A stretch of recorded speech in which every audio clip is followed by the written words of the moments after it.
Welcome to yet another episode of Brand Talkies, a Kadabidi show where we believe in uncovering the stories behind the brands you absolutely love. I'm your host, Tamanna Chanana, and today we are back with another special guest. And it's going to be a professor and a student talk, so I'll keep my mouth shut and let him talk more. Before that, let me just give a brief introduction about the professor. Introducing Professor Christian Farioli, a trailblazer in the realm of digital marketing since 2003. As a digital lecturer for esteemed institutions like the Digital Marketing Institute, Informa, and PwC, he has imparted wisdom to countless aspiring marketers.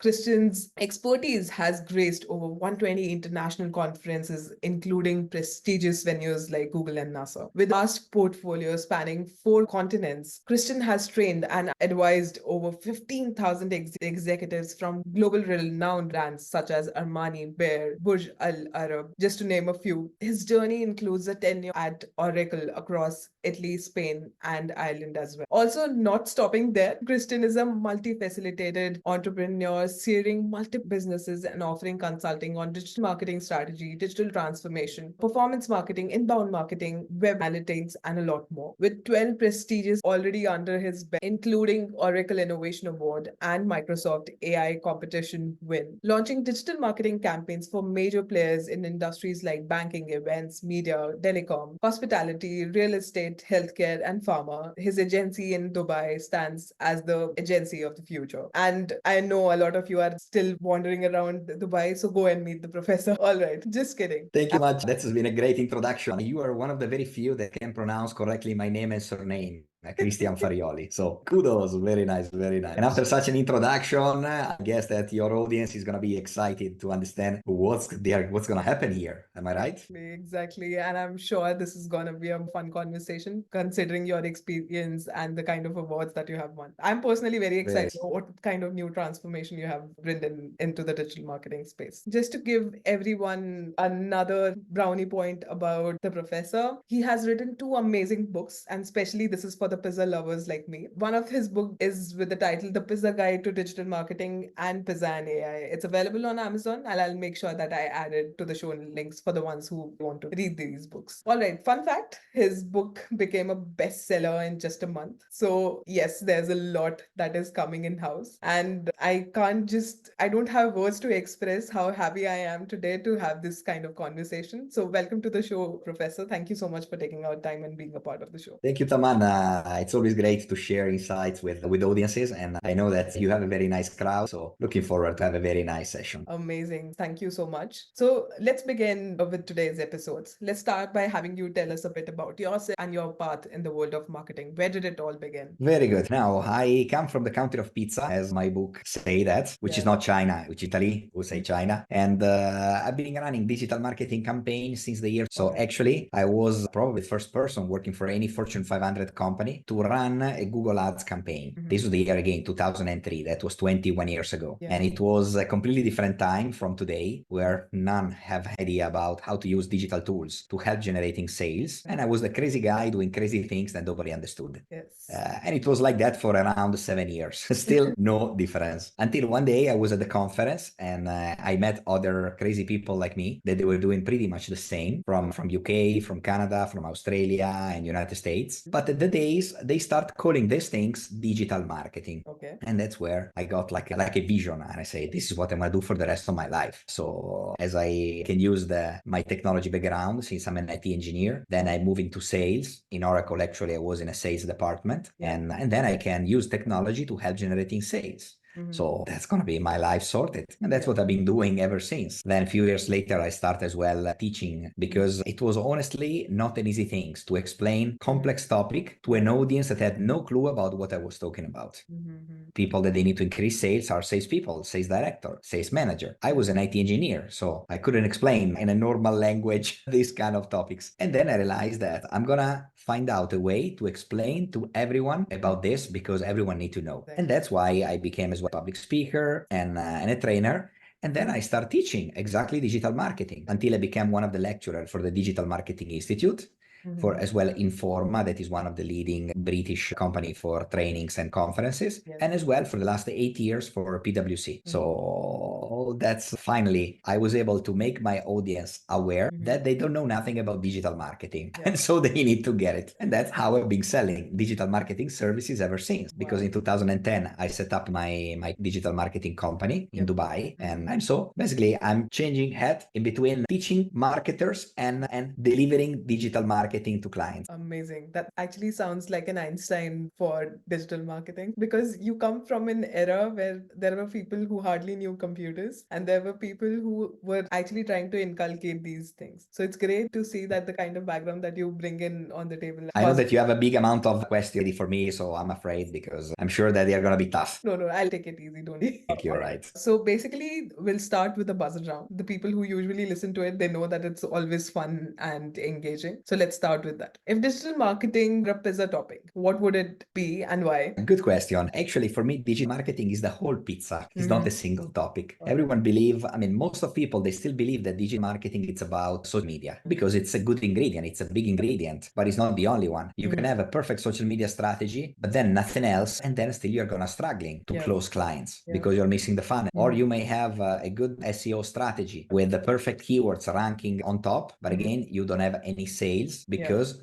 what you think that the right keyword for you, maybe they are not the right keyword for the audience. So it's about knowing more the target audience and then cherry picking the right channel, the right traffic source, and then building as well a loyalty system. So the majority of the organizations, they are not thriving because they get clients. They are thriving because they get regular clients. Exactly. The majority of organizations, especially the small organizations, are changing direction so often that they make it easy for a good competitor to keep going, doing the same, and take over your clients. So this is, for me, it's a big point to stick with your main plan, hoping that your main plan is correct. Because if you have not done enough research in advance and you're going to just launch a campaign or product without the right strategy, then you're going to just make the happiness of Google and Facebook by spending massive amount of money in advertising. So that's another point. So again, coming back to you, it's not just about one secret sauce, one secret trick to make the pizza delicious. The pizza is delicious because every ingredient is perfectly selected and crafted and cooked to perfection with a lot of love. Otherwise, it's just about another commercial frozen pizza that you pull out from the freezer, you warm up. It's not going to taste nice, but it just feed you. Exactly. So it's not just about keeping the base ready. It's about enjoying the entire process while you are making and baking it as well. It's also nice. In Italy, we say that once the chef loves the food that he's cooking for you, then the food will always taste better. And the same for me is marketing. The more you love the marketing activity that you're doing for your clients, the more they're going to love it. Indeed. That's a great trick. I think a lot of people will really enjoy this for sure, especially the pizza lovers. I hope so. Have you ever had a spicy marketing campaign that turned out to be more cheesy than effective? I like that. So now I start with the pizza and now you're following on the conversation. That's very, very nice. Actually, not every campaign is perfectly working from the very first day. So the beauty of digital marketing, as one of my first trainer used to say, is that digital marketing is very cheap to fail. Okay. So imagine that you design an amazing banner and you stick it on the top of or in a big billboard on a street or an entire building covered with your banner. If something is wrong, maybe the message, maybe the idea, maybe the person, maybe the subject, maybe what the tagline is wrong, you don't have the second chance. And you will only discover if you were right or wrong, maybe 3-6 months later. But online, every day we can check what's going on in every single campaign and we can adjust, we can adapt, we can change, we can modify, we can edit, we can relaunch. And so that's the beauty of it. An example is that I remember a few years ago, we launched the science festival for kids, which again, everyone loved the idea. We had a message for parents and a message for kids. So the message for parents was bring your kids, it's going to become smart, it's going to be ready for school, etc., etc. Perfect. The message for kids was you're going to have fun. There is going to be the robot, the laser, lightning bolt man, all fancy stuff. Again, they like it. But then after a few weeks, we realized that parents were performing quite differently than kids. And then we realized, for me, the kids' message, the image, everything was so compelling. But what we didn't thought about was that there were kids boys and kids girls, and they have different habits and different preferences. And then we realized, oh, wow, we still have a lot of time because there was still 1 month and a half to go for the event. So we create 2 separate creatives for kids, one for boys and one for girls. So for boys, robot, lightning bolt. For girls, we took like kind of a like Lisa Simpson in a science fair with the big science book, and she was kind of speaking on stage or something like this. So it was more girly. Boom, we nailed. Nice. So It's that's all the beauty about of digital, that if it doesn't work immediately, I mean, if you do something wrong with your pizza, you have to throw it away and make a new one. In digital, you can always come back, fix the ingredient, try again. If it doesn't work, change some ingredients, come back until it starts working. So this is something that for me, it's absolutely fantastic. amazing. I think so. It's a great insight, especially for the ones who are literally starting in the digital marketing space. I have seen myself that they usually think that it's just about pouring in money and make their ads like, and it's done and dusted. It's not like that. It's understanding your customers better, build a better story for them so that they also believe in the vision that you are aligned with. Absolutely. Here's a follow-up question. I know this is similar to what we discussed just now. If you had to create a digital marketing strategy for a fictional character like Spider-Man or Pikachu, how would you approach it? That's amazing. Actually, if you are a fictional character like a Pikachu or something like this, you technically don't need digital marketing because you're already famous. What people don't understand, or they think that everything can be solved with a campaign. But actually, I mean, digital marketing or all these campaigns are extremely important to help building your brand, which is what sits on top of everything. So once you have a brand, then everything will follow. So imagine something like Ferrari. You are not running an advertising, please buy a Ferrari today and you get 20% discount. Special offer, buy a Lamborghini today and you get a free set of special tires, special things. No, forget about it. If you want a supercar, a super brand, where most of the super brands are Italian, you need to wait because they are so rare, they are so valuable that nobody can get it. And if you are allowed to get one, you're gonna pay a big amount. So that's basically what's happened with super brands or with brands. If you're Pikachu, everyone is coming to you. If you're Spider-Man, everyone is coming to you. But to promote those kind of brands, obviously you just need to spread around the story of the brand. So if you talk about the character, you spread around the story and you boost the story because people, they don't care about a single logo or a brand or Armani or Dolce Gabbana, etc. They care about the story behind. They care about that once I buy this brand, I'm gonna feel like the other people that they're wearing the brand, which are in a different social status. So you don't buy a Ferrari to go yourself from point A to point B. I need a car to go to work. You don't buy a supercar. The top social status, you already gave yourself a pat on the back and they say, okay, now I have so much money, I'm gonna get a supercar. That's basically is the ultimate goal. And super brands, they know that very well. They need to build this kind of expectation for quite some time and then to having you craving for more. Yeah, amazing example, to be honest, because a lot of people don't realize that there are brands that have been there and there's an image and there's a story and that has built these brands. And one of the things that I literally realized while I was having my own venture, it's that if you set your brand's value as a premium segment, people will buy it as a premium segment. Take an example of Swarovski. It's just sterling silver, imagine. And still people will go ahead and buy it on an extra added cost just because of the designs and the kind of visibility they have in the market. So it's all about the brand perception. That's true. That's true. Absolutely. I cannot agree more. Okay, great. Coming to the next question. Can you share with us your journey from being a digital marketing pioneer to becoming a renowned influencer and lecturer in the field? Right. So actually, every time since I was a kid, I believe that technology can help a lot humans to do any task, any job, any activity. And I was always involved. Computer was my first love. Since luckily my parents, they bought me one when I was 12 years old. It was not yet a personal computer because at the time they were not personal computer yet in Italy, but it was what was called an X Spectrum, 48 kilobytes. And mainly I was playing video games. But also this was not something that you switch it on and you can play video game. You need to program something, even simply to play a video game. You need to program even to load a game. And that's what made me start understanding that technology is very complicated, but it can help because it can do a lot of things very fast. And I always realize I'm gonna do this and I'm gonna help other people to do the same. I realized it was not easy for people to use a computer because it was a very complex machine. That's why when Apple comes out or when Microsoft Windows comes out, suddenly he make people that they don't have an IT and degree an IT degree or a technical ground to be able to use some sort of functionality about this very complex machine, which is a personal computer. And that for me was the moment, the game-changing moment. Still, I couldn't figure out and I couldn't imagine that you can use something like this to help a salesperson. Only when I was in Oracle, I realized that with my knowledge, with my background, I can help people using this machine, and also the internet, which back in the days was something still relatively new, to again help you increase traction, getting inquiry, getting sales, getting visibility. So this for me was the time changing, the life changing moment. At the same time, because I realized during my job in Oracle that, I mean, as an IT engineer, even during the meetings, I couldn't even understood most of the words that they were mentioning about.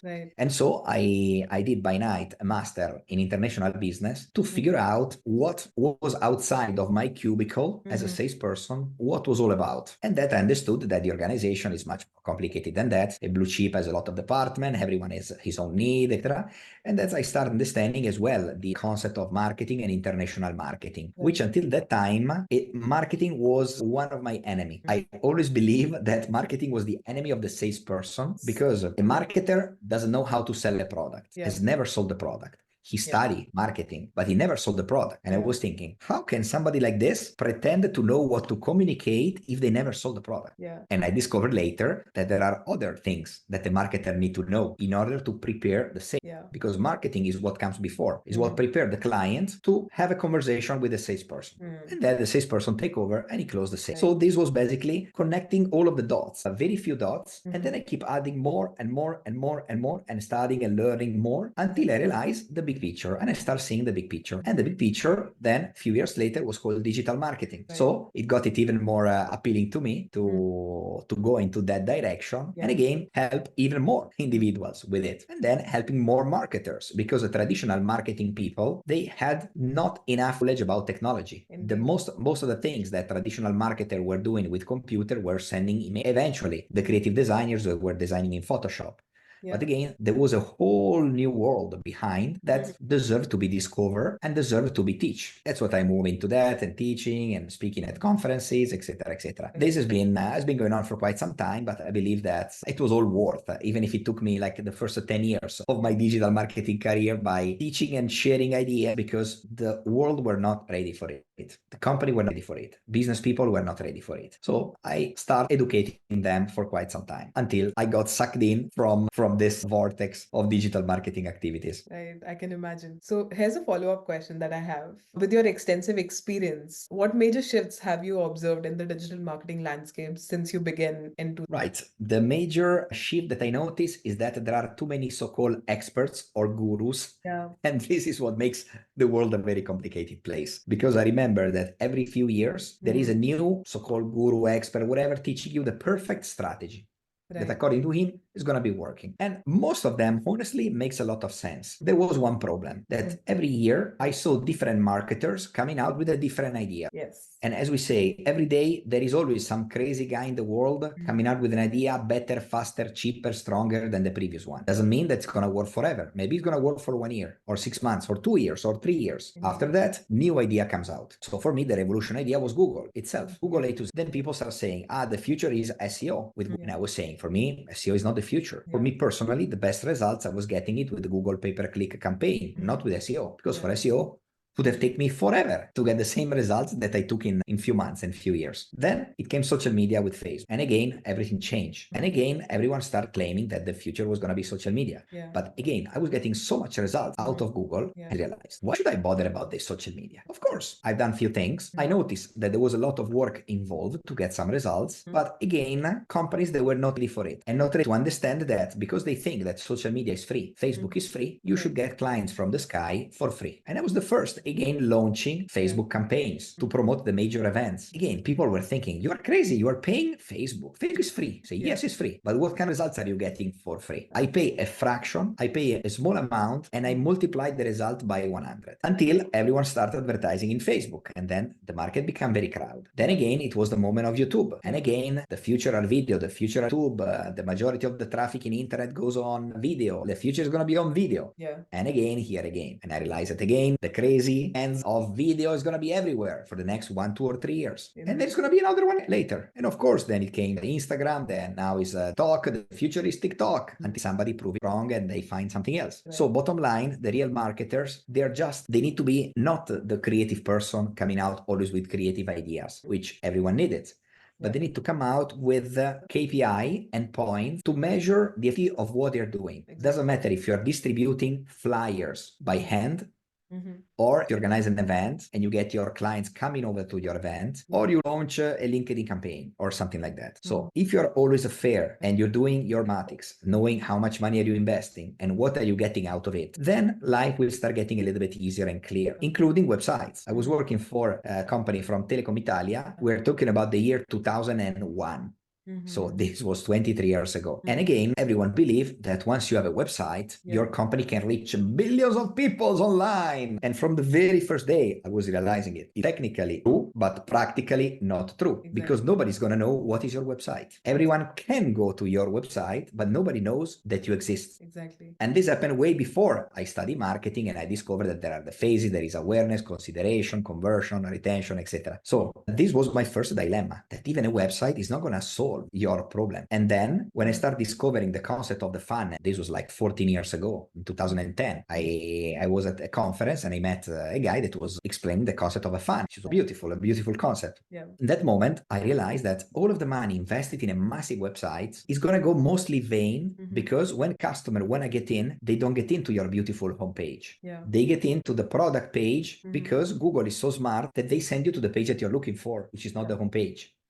So again, new things comes on. So again, it's for me is always figuring out what is that are you putting in this magic black box called digital marketing? What are you putting in and what are you taking out? Clear and simple, transparent return of investment. If you're not able to measure the return of investment of any activity that you're doing, don't even start, because there is no chance that you're gonna even if you're selling something, you don't know why you're selling it. And imagine 5 or 10 years from now, you're gonna justify to the board to pay so much money in campaign if you're not sure what bring the difference. Right. That's so true. In fact, great insights. I know that audience will personally love to know about this. Since you have spoken at a lot of these prestigious events like Google, NASA, could you highlight some takeaways or memorable moments from these experiences? Right. Now, in some of these events, I signed very strong non-disclosure agreements, so I'm not allowed to talk about absolutely anything. But I can tell you that there are no organization that can say we don't need this. So any organization, they need that.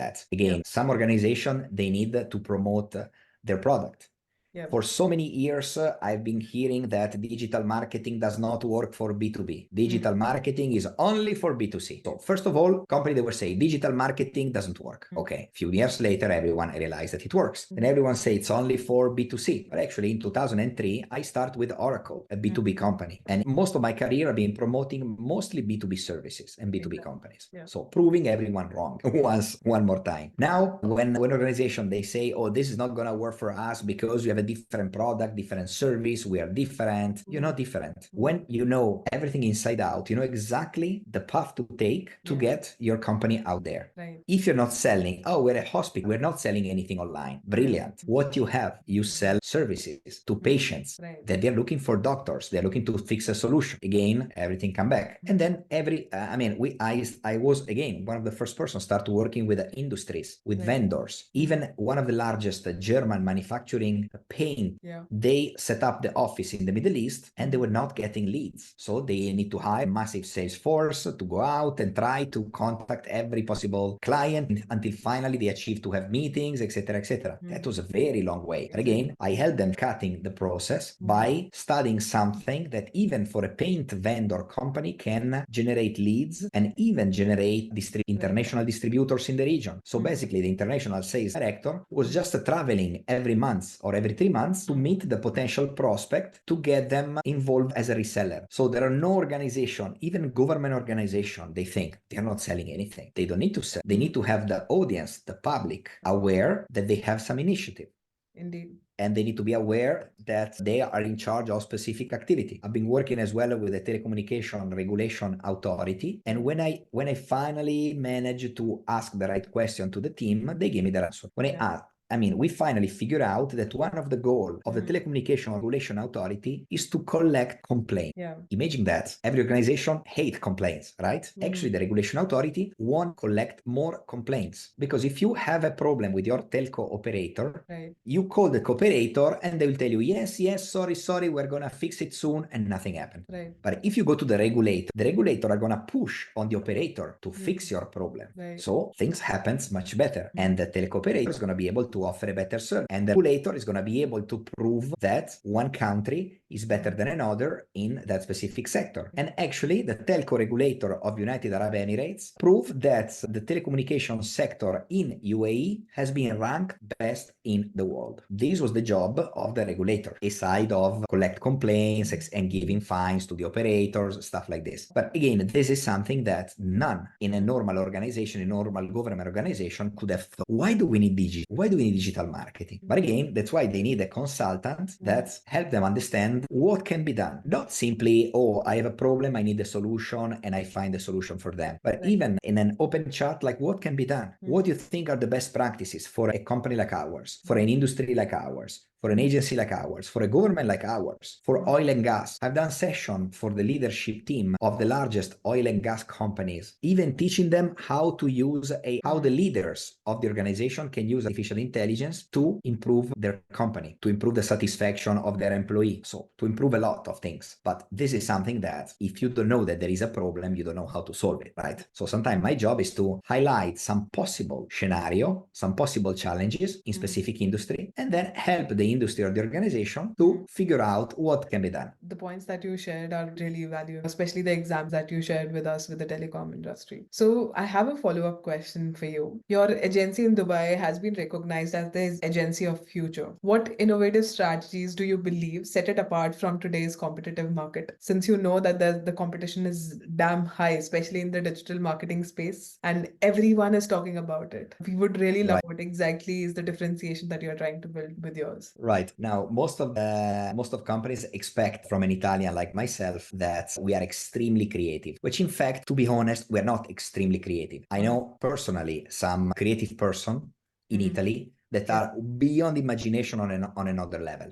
Yeah. And I mean, 90% or more of the biggest brands in the world, they come from Italy. So, and I know because of the art, the history and culture, this comes kind of natural. But basically, I've been always working on my agency more like an engineer, facing on numbers, facing on data. So bottom line, if we need to design a new brand, a new website, a new something, if you like your new website, I don't care. If you don't like your new website, I don't care. And that's what makes people afraid. That's, wow, I'm the owner. The company's representation of my... No, it's not. If you don't like your website, I don't care. Even if I don't like your website, it's not important. Because I'm a professor and I'm teaching for so many years, this and that, doesn't mean that my opinion is so important. The only person that you should care about are your potential prospects and customers. Once they like your website, then your website is fantastic. Once they don't like your website, as much as you like it, your CEO like it, the chairman like it, your mother, brother, sister, they like it, doesn't matter. The website is not good. And the only way to understand if your customer like your website or not, it's by looking at the numbers. So there are specific metrics and KPI that they tell us everything.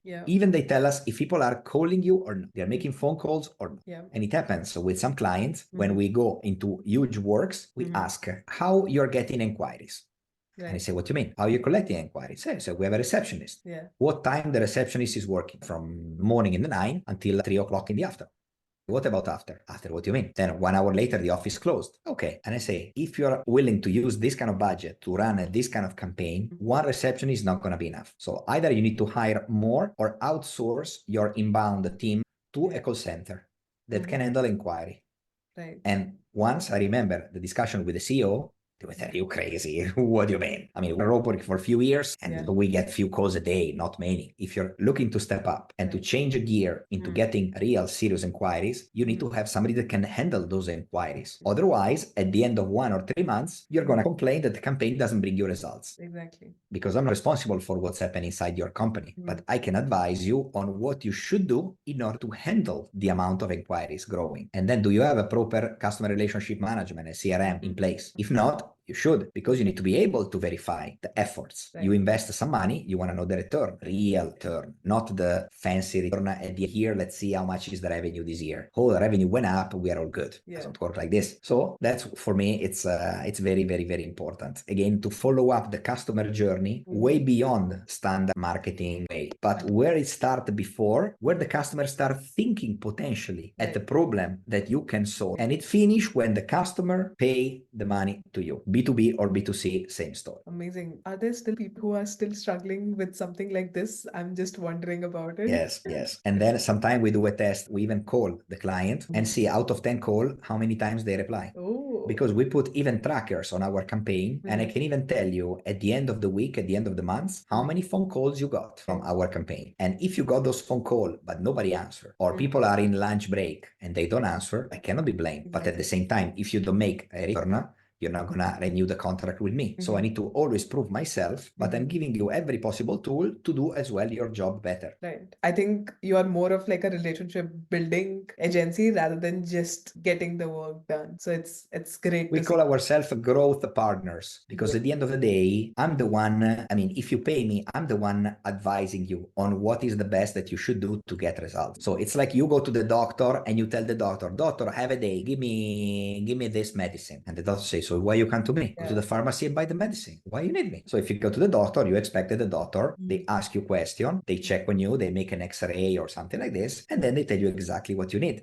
Maybe you just need to rest, or maybe you need a very strong medicine, or maybe you need a surgery the next day. So, and that's the same with us. So if you engage with us, we're the one advising you in the best possible way for you to grow. So we deal with all of our clients like they are my own brother and sisters, not just a company partner, like brother and sister. So we advise them on their best in order for them to grow. Now, if they take even 20% of our advice, it's going to be a success. That's true. All right. So we work very hard for it. Indeed, indeed. All right, let's talk a bit about your books as well. Your books, The Pizza Guide to Digital Marketing and Pizza and AI, have gained significant attention. Can you delve into the inspiration behind these titles and their key message? Right. So the story with pizza started because in one of the conferences, I was supposed to instruct the audience about some concept, some complex topics. And then I use a pizza as a metaphor to explain the difficult concept. And everyone in the audience, they got the idea spot on. Boom, like that. And even the event organizer told me, look, this is very smart of the pizza. It was just something that I didn't thought about. And then I realized, wow, everyone enjoy the explanation based on the pizza. That's amazing. And then again, and the next conference, next training, I started using the pizza more and more and more, until a few years later, people saw me at other events and they told me, Christian, the pizza guy. And I realized, wow, the pizza is big. I couldn't expect it became so big that people recognize me as the pizza guy. So I keep pushing more on the pizza. And when it was the time to write the book, I spoke with few friends, etc., and with my editor, with my publisher. And then one of them told me, the pizza guide to digital marketing. Boom, that's crazy genius. And here we are. So that's why sometimes, as I say, initially, I was not too fancy about pizza because it's not professional. I mean, I'm the marketing lecturer. I've been teaching for so many years to the largest organization. Pizza is not professional. But again, when everyone tells you that pizza is amazing, they realize that pizza is amazing. Who am I to decide what's good and what's not? My customers decide for me. And that's it. Here we are. And then after the tremendous success of the pizza guide to digital marketing, everyone started getting crazy about artificial intelligence. And I was doing already training for the last 6 years about AI. I've been teaching the leadership team of the largest corporate on how to use artificial intelligence to help doing their job better. And that's, again, when it was about to write a book, there was no doubt it was going to have pizza in it. And then I brainstormed a little bit, pizza and I. That's it. So, and the job was done. When I was thinking about it, I thought it came from your background from Italy. Then I was like, I'll ask this question for sure. At least I should. Obviously, it comes from me. Everyone expect that Italians, every time they eat pizza, which is true, or pizza or pasta, which is for us, eating pizza or pasta, it's like a religion. You cannot miss it. And that's it. We joke about it. Everyone knows. And why not? I think your background, your ancestral pizza knowledge helped you out with digital marketing as well. Exactly. Exactly. Coming to the end of this podcast, lastly, what advice would you give to aspiring digital marketers looking to make a significant impact in the industry? Since there are a lot of gurus, like you said. So, what do you think would be the right approach going ahead? The right approach is never do it for the money. Do it if you feel really passionate about it. And I remember a few years ago at one of the training, there was a guy that was a normal marketing guy who was working for one of the leading agency in the world. And it was really thinking to abandon marketing because it was not recognized. His job was not recognized. So it was not motivated. After the training with me, he really got crazy passionate about digital marketing. And then he started putting heads down, looking everything online, really getting touch, devote to digital marketing. And 2 years later, I was speaking at the conference and I met him. He was also speaking at the same conference and he became the chief digital officer of one of the largest advertising agency in the world. Wow. So that's from abandoning the company to becoming the chief digital officer of the largest media agency. So that's basically for me is remarkable. But again, he realized that this was going to be his mission. Yes. And because of digital allow you to measure the results that you are achieving. So for him becomes a must. Not only I do things and people like it or people don't like it, but I do things, I measure the results and I prove that what I've done was absolutely stunning. I'm sure people would really find it interesting and they'll definitely reach out to you for more sessions. Sure, definitely. I will post then my LinkedIn profile. Please follow me because I always post relevant stuff. All right. Thank you, Very Christian, good. for humanizing the world of digital marketing and sharing your personal journey from a pioneer spirit to an influential figure in the industry. Your insights have brought a refreshing perspective to our discussion, and I'm confident our audience will appreciate the relatable approach you bring to mastering digital marketing. And like I said, it was an amazing and enchanting conversation as well. Before we conclude, could you leave our listeners with one key takeaway that is very essential for everyone? One key ingredient that you feel that makes your digital marketing campaign go great. Right. I can tell you that if you're passionate about it, keep pushing, never give up. All Because right. this is what I was doing. Even if your boss doesn't understand, your partner doesn't understand, your client doesn't understand, if you really see the light in this, keep pushing. Just keep tweaking, trying.